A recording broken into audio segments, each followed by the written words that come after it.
सुप्रभात बच्चों, मैं नेहा विरमानी आज आपके लिए कक्षा 8 नई दीप मणिका न्यू एडिशन का अभ्यास प्रश्न पत्र 1 लेकर आई हूँ। तो आइए शुरू करते हैं। सबसे पहला क्वेश्चन है अनुच्छेदम पठित्वा अधोलिखिता नाम प्रश्ना नाम उत्तराणी लिखत। अब एक अनुच्छेद दिया हुआ है जिसको पढ़कर आपने प्रश्नों के उत्तर देने हैं, जिसकी मैंने हिंदी राइट हैंड साइड पे लिखी हुई है। अहम निम्ब वृक्ष अस्मि, मैं नींबू का पेड़ हूँ। वसंते ऋतो मम पुष्पाणाम विकासः भवति, वसंत ऋतु में मेरे फूल विकसित होते हैं। पुष्पाणाम सुगंधेन सर्वः वायु सुगंधितः भवति, फूलों की सुगंध से सारी हवा सुगंधित हो जाती है। तदा सर्वे मां प्रशंसन्ति, फिर सब मेरी तारीफ करते हैं, तब सब मेरी तारीफ करते हैं। ग्रीष्मे ऋतो आतपे पीड़िता जना मम छायया सुखम अनुभवन्ति, ग्रीष्म ऋतु में गर्मी से पीड़ित लोग को मेरी छाया से आराम मिलता है या मेरी छाया का सुख अनुभव करते हैं। मम शीतला छाया तेषाम श्रमम हरति, मेरी शीतल छाया उनकी थकान दूर करती है। अहम वायुमपि शुद्धम करोमि, मैं हवा को भी शुद्ध करता हूँ।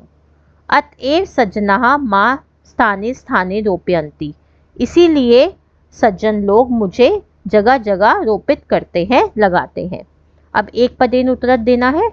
कह वायुम शुद्धम करोति, कौन वायु को शुद्ध करता है? वृक्षः आंसर आएगा। अत्र कह वदति, यहाँ कौन बोलता है? निम्ब वृक्षः, तो कौन बोल रहा है? या निम्ब वृक्ष, नींबू का पेड़। के वृक्षान रोपयन्ति, कौन वृक्षों को लगाते हैं? सज्जनाः, सज्जन लोग। जना कया सुखम अनुभवन्ति, लोग किससे सुख का अनुभव करते हैं? शीतला छायाया, शीतल छाया से। ख पाठ है पूर्ण वाक्येन उत्तरत। वसंते ऋतु किम भवति, वसंते ऋतु मम पुष्पाणाम विकासम भवति, तो ये नींबू का पेड़ बोल रहा है कि वसंत ऋतु में मेरे फूलों का विकास होता है। अब ग है निर्देशानुसारेण उत्तरन। आत्मेन पदे का विभक्ति, आत्मेन में कौन सी विभक्ति है? तृतीया विभक्ति है, आपको पता है, आपने रूप करे हुए हैं। शीतला कस्य पदे विशेषणम, अब शीतला किस पद का विशेषण है? जो ऊपर बात हो रही थी वो किसकी बात हो रही थी? शीतला छायाया था ना, तो छायाया का ये विशेषण है। ऋतो शब्दे किम वचनम, ऋतो शब्द में कौन सा वचन है? एक वचन है। अब जब आप ऋतो के देखेंगे तो अब कई बच्चे द्विवचन लिख देते हैं इसमें, लेकिन ऋतौ जो है आपका एक वचन का शब्द है। वायुमपि अस्मिन् शब्दे संधिम अथवा संयोगम अस्ति, अब वायुमपि संधि है या संयोगम वह शब्द है? कैसा है? तो संयोगम है, ये एक शब्द है ना, संधि तो नहीं करी हुई, तो संयोगम आएगा यहाँ पे। अगला प्रश्न देखिए, प्रश्न 2। परीक्षायाम सफलताय मित्रम सर्वेशम प्रति लिखितम पत्रमिदम मंजुषाया सहायतया पूरयत, अब परीक्षा की सफलता के लिए मित्र को लिखे पत्र को मंजुषा की सहायता से पूरा कीजिए। अब देखिए, प्रिय मित्र सर्वेश, पहले ऊपर दिल्ली नगरात आ गया, तिथि आ गई, फिर आ गया प्रिय मित्र सर्वेश। परीक्षायाम तव सफलतायाः समाचारम प्राप्य, परीक्षा में तुम्हारी सफलता का समाचार पत्र प्राप्त करके अहम प्रसन्ना अस्मि, मैं प्रसन्न हूँ। एतत् तव परिश्रमस्य एव परिणामः यत् भवान् प्रथमस्यां श्रेण्याम उत्तीर्ण अभवत, यह तुम्हारी परीक्षा का ही परिणाम है कि आप प्रथम श्रेणाम प्रथम श्रेणी से उत्तीर्ण हुए हो।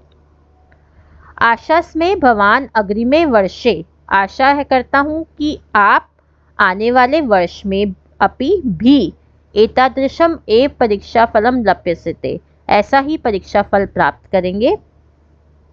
अस्याम सफलताया भूयो भूयो वर्धापनम भवतु, इस सफलता का बहुत बहुत बधाई आपको। तब अभिनव मित्रम, तुम्हारा अभिनव मित्र भानु। तो ये हो गया आपका पत्र। अगला है मंजुषायाम सहायतया चित्रम दृष्ट्वा पंचवाक्यानि संस्कृतेन लिखत, अब 5 वाक्य लिखने थे, तो आप देख सकते हैं मैंने ये लिखे हैं। एतत् समुद्र तटस्य चित्रम अस्ति, यह समुद्र तट का चित्र है। समुद्र तटे द्वे नारिकेल वृक्षाः सन्ति, समुद्र तट पर 2 नारियल के वृक्ष हैं।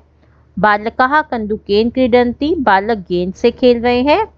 एकः बालकः पेयं पिबति, एक बालक पेय पीता है। जले नौका तरंती, जल में नाव तैरती है। अब प्रश्न 4 है, मंजुषाया उच्चतम पदम चित्वा निम्न वार्तालापे रिक्स्थानानि पूरयत। अब ये वार्तालाप दिया हुआ है वाहन संचालक, मतलब जो वाहन चलाते हैं उसके और दिनेश के बीच में। दिनेश वाहन संचालक को कहता है, एतत् वाहनम कुत्र गमिष्यति, यह वाहन कहाँ जाएगा। वाहन संचालक कहता है, भवान कुत्र गन्तुमिच्छति, आप कहाँ जाना चाहते हैं। दिनेश कहता है, अहम प्रताप नगरम गंतुम इच्छामि, मैं प्रताप नगर जाना चाहता हूँ। वाहन संचालक कहता है, आम, हाँ, एतत् वाहनम तत्र गमिष्यति, यह वाहन वहां जाएगा। दिनेश यानम आरूहा, मतलब यानम पर चढ़कर एकम यात्रा पत्रम यच्छतु, एक यात्रा पत्र दो। वाहन संचालक, यात्रा पत्र स्वीकृतो भवान, यात्रा पत्र स्वीकार करो आप। प्रश्न 5, उचित शब्द रूप है वाक्यानि पूरयत। अब उचित शब्द रूप लगाकर आपने वाक्यों को पूरा करना है। उद्याने सुंदराणी डैश संति, तो बगीचे में सुंदर क्या है, संति है, तो क्या आएगा आपका पुष्पाणी, मतलब बहुत सारे फूल हैं। डैश बालिकाया माता शिक्षिका अस्ति, अब इस बालिका की माता शिक्षिका है तो अस्याहा आ जाएगा। शीला डैश लेखम लिखती, शीला पत्रिका पर लेख लिखती है। आश्रमे डैश हिंसा निषिद्धा, आश्रम में पशुओं की हिंसा निषेध है।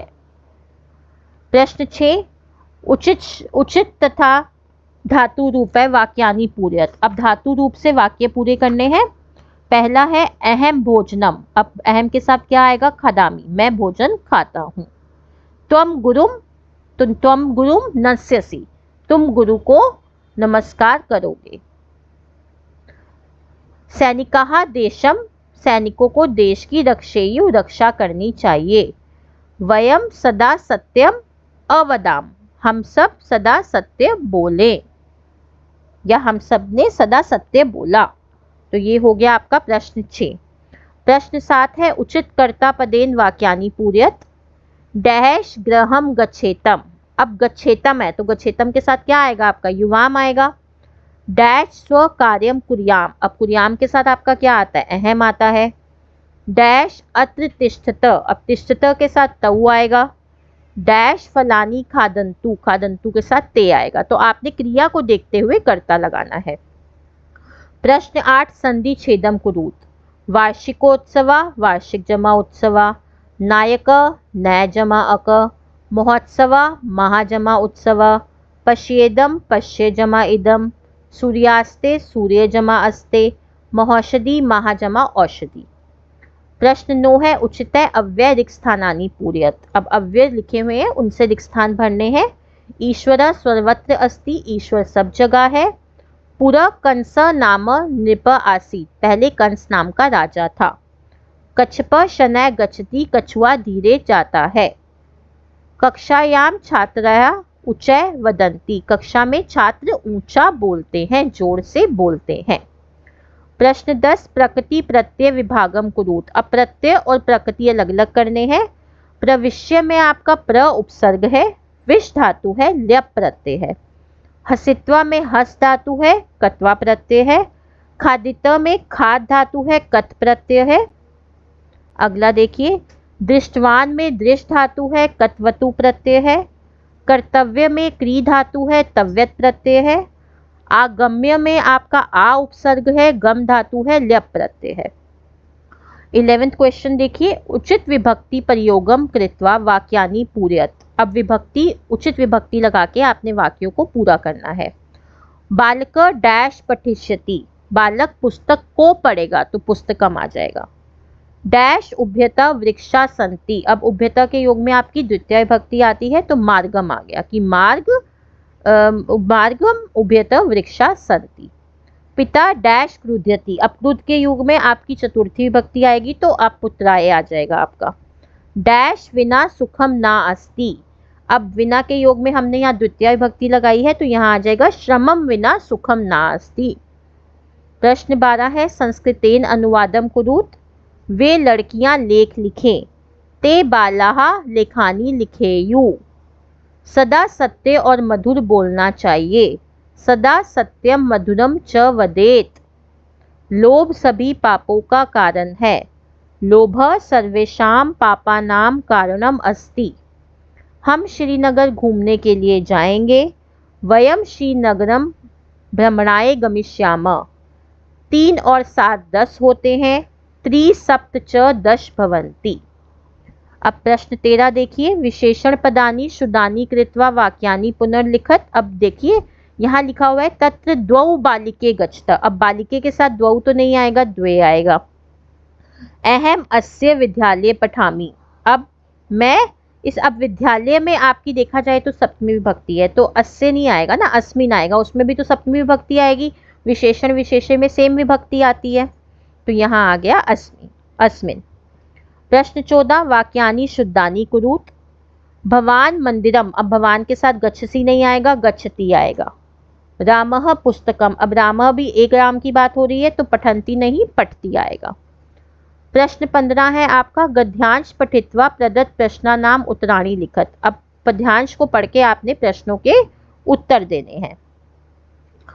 तो ये है अधुना अब ये पद्यांश पहले आप पढ़ लीजिएगा कि अधुना सर्वे परि आवश्यकता अस्ति यत् वयं सर्वे मिलित्वा पुत्रं पुत्री च सामान्य मन्यापा अस्माभिः तेषां समान रूपेण संरक्षणं लालनं पालनं शिक्षणं च करणीयम्।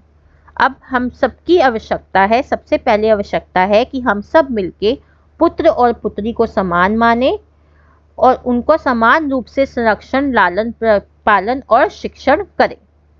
अस्माकं प्रयत्नेन पुत्रा पुत्र्य च मिलित्वा। हमारी कोशिश से पुत्र और पुत्री मिलकर देशस्य उत्थानाय कार्यरता भवेयुः येन भारत देशम संपूर्णे संसारे सर्वोच्चम स्थानं लभेत एषा एव अस्माकं कामना।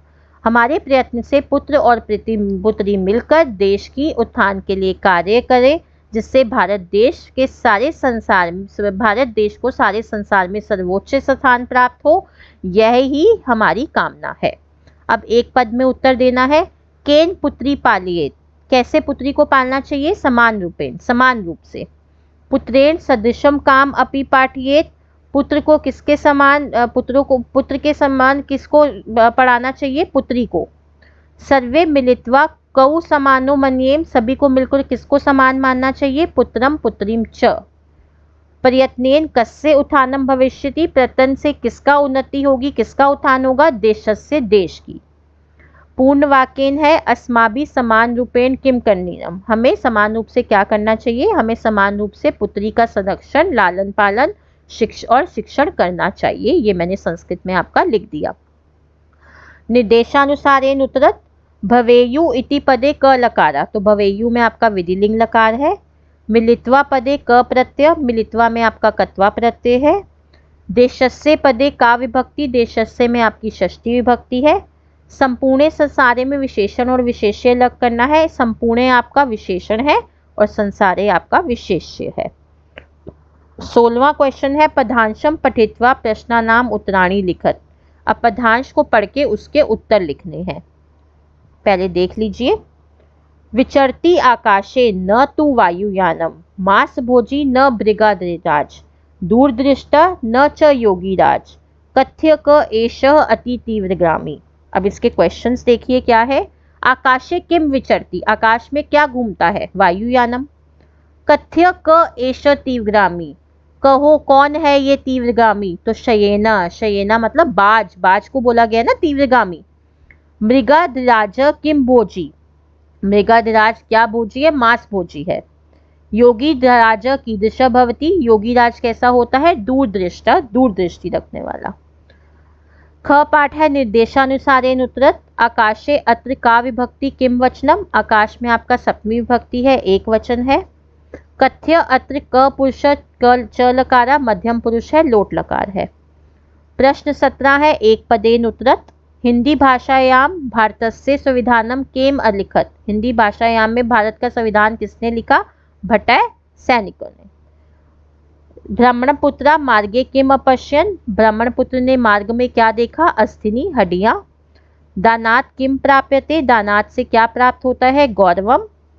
कातर युद्धे किम करोति। कातर युद्ध में क्या करता है? पलायनम, भाग जाता है। मनुष्य से अधिकार कस्मिन भवति। मनुष्य का अधिकार क्या होता है? कमिति। कर्माणी, मनुष्य का अधिकार क्या होता है? कर्माणी है, ये ठीक कर लीजिएगा, कर्माणी आएगा यहाँ पे। प्रश्न 18 है पद परिचयम कुरूत।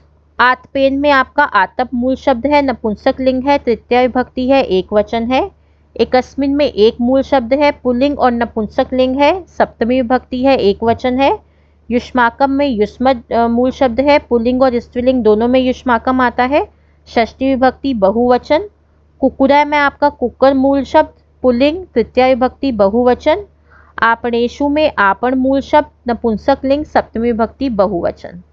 अगला है घटना क्रमानुसारेण पुनर्लिखत। अब ये आपको घटना को क्रमानुसार लिखना है। निखिल कृशा गौरव च लंबा आसीत। निखिल कमजोर और गौरव लंबा था, ये पहला आ जाएगा। दूसरा आएगा आश्चर्यमिदम ईश्वरस्य इयं रचना दोषयुक्ता अस्ति। आश्चर्य यह है कि ईश्वर की यह रचना दोषयुक्त है। थर्ड आएगा आपका अस्मिन क्षेत्रे कालिंदा नाम कुष्मंडा नाम च लता वृतंते। इस क्षेत्र में तरबूज के और पेठे की लताएं हैं। अगला आएगा स निखिल शीर्षा खलवाटा आसीत। वह निखिल सिर से गंजा था। अगला आएगा प्रभु तव रचना सर्वथा दोषहीना अस्ति। प्रभु तुम्हारी रचना बिल्कुल दोषहीन है। नूनम अहम मूर्खम निबुद्धि च अस्मि। मैं मूर्ख और निबुद्धि हूँ। तो ये हो गया आपका 19। 20th है अन्वयम कुरूत। अन्वय करना है। अपूर्व को अपि कोशो अयम विद्यते तव भारती व्ययत विधि मायाति श्रेय मायाति संचयात। अब इसका अन्वय बनेगा कि भारती तुम्हारी यह कोश, तुम्हारा यह खजाना कोई भी को अपि अपूर्व विद्यते, मतलब कि ये खजाना जो है आपका अपूर्व है। अपूर्व है मतलब बहुत खजाना बहुत मात्रा में है, अपूर्व है। व्यत वृद्धि मायाति, जो खर्च करने में जिसमें वृद्धि होती है। संचयात क्षय मायाति, और इकट्ठा करने पे नष्ट होता है। 21 का क्वेश्चन है शब्दार्थ मेलनम कुरूत। आवृतः का मतलब होता है घिरा हुआ। दोषदर्शी दोष देखने वाला। पुलकित मना प्रसन्न मन से। तनोती फैलाता है। प्रश्न 22 है पूर्ण वाक्येन उत्तरत। निखिला पीड़िया किम अवतत। निखिल में पीड़ा में क्या बोला? हा शिरसी व्रजपाता अभवत। जब उसके सिर पे पत्थर गिरा तो उसने बोला कि मेरे सिर पे व्रजपात हुआ। प्रचंडा नीलवर्णा कथम अभवत। प्रचंड जो था नीले रंग का कैसे हुआ? नील रस पुणे पात्रे पतित्वा। नील रस से भरे हुए बर्तन में गिरकर प्रचंडा नील रंग का हो गया, नीले रंग का हुआ। अगला है उचित विकल्पम चिनूत। रमा डैश प्रति गच्छति। अब प्रति के योग में आपकी द्वितीय भक्ति आएगा तो आ गया सीताम। रमा सीता की ओर जाती है। डैश मोदकम रोचते। अब रुच के योग में आपकी चतुर्थी विभक्ति तो बालकाए आ गया। सह मित्रेन सह पठती। सह के योग में तृतीय विभक्ति आएगी। डैश अभित वृक्षा संति। अभित के योग में आपकी द्वितीय विभक्ति आएगी। अगला है प्रश्न निर्माणम कुरूत। एकदा सह भटय स ग्रामम अगच्छत। अब भटय मतलब एक बार वह सैनिकों के साथ गांव गया, तो किसके साथ? तो कह आ जाएगा आपका। भटय कै, सेम विभक्ति आएगी क्वेश्चन में। तस्य शरीरे जराणी वस्त्राणी आसन। उसके शरीर पर फटे हुए वस्त्र थे, तो कानी कैसे वस्त्र थे। प्रणय चाणक्य चित्रम रचयति। प्रणय चाणक्य का चित्र बनाता है, तो किसका? कस्य। वयम रेल यानेन गच्छामा। हम रेल यान से गए, कैसे, किससे? तो केन आएगा आपका। अगला है विशेषण विशेष्य मिलाना है। एताहा के साथ आपका आएगा लताहा, सुंदराणी, पुष्पाणी, तृष्णाम, कन्यायाम, चतुरौ, बालकौ। अब ये ध्यान रखना ये कैसे हमने मैच करा है कि विशेषण और विशेष्य में हमेशा सेम विभक्ति होती है, इसलिए हमने उसी अकॉर्डिंग मैच करा है। तो यहाँ हमारा अभ्यास प्रश्न पत्र खत्म होता है और मैं अंत में आपको यही कहना चाहूँगी, kindly like, share, subscribe and comment my channel the education truth. धन्यवाद।